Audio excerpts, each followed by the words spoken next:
A pandemia trouxe cuidados que passaram a fazer parte do nosso dia a dia, como o uso de máscara, distanciamento social e o álcool em gel nas mãos. Outra prática recorrente que também veio com o novo normal são os testes para identificar o vírus. Os tipos mais comuns são o RT-PCR, aquele do cotonete, e o teste rápido, conhecido como de antígeno.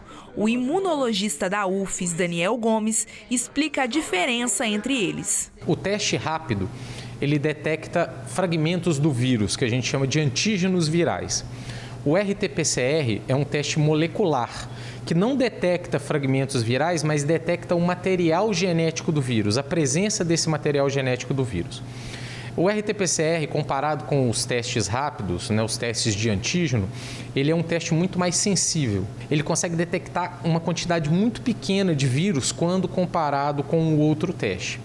Isso, do ponto de vista prático, nos dá algumas possibilidades. Por exemplo, o indivíduo ele pode testar antes desse período de 3 dias, por exemplo. Então, com o início dos sintomas, já é possível, a partir do primeiro dia, não é o ideal, mas a partir do primeiro dia, no início dos sintomas, já é possível detectar cópias virais pelo RT-PCR, coisa que pelo teste de antígeno acaba sendo um pouco mais difícil. No caso da testagem por antígeno, o desempenho pode variar de acordo com a carga viral presente na coleta. É a partir disso que pode surgir o diagnóstico conhecido como falso negativo. Eu costumo dizer o seguinte, o indivíduo ele faz a testagem. Se o teste der negativo, não quer dizer que ele não tem a cópia viral, Então, por isso, primeiro, é importante a gente respeitar as normativas para testar. A gente precisa apresentar o sintoma, a gente precisa ter tido contato com alguém que positivou, apresentar esse sintoma num período aí de 3 dias, pelo menos, e aí, a partir desse dia, a gente testar.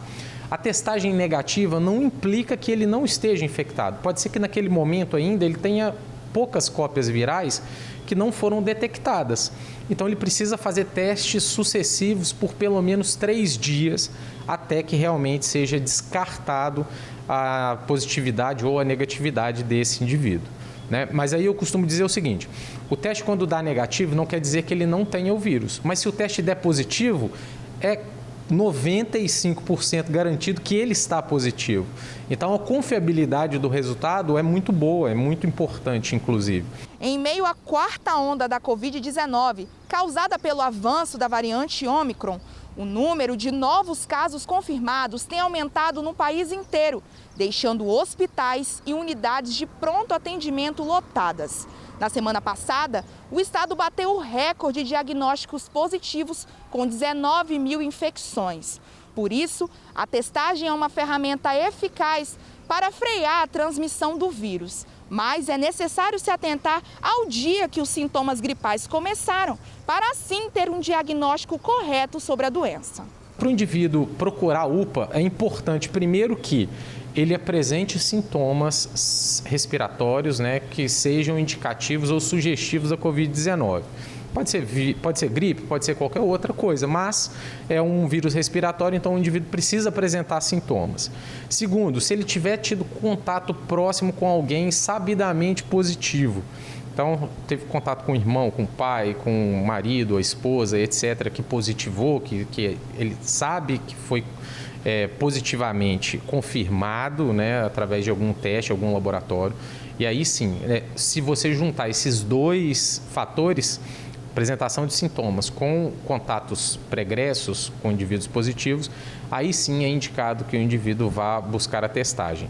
Além disso, ele precisa, preferencialmente, buscar essa testagem a partir do 3º dia do início dos sintomas.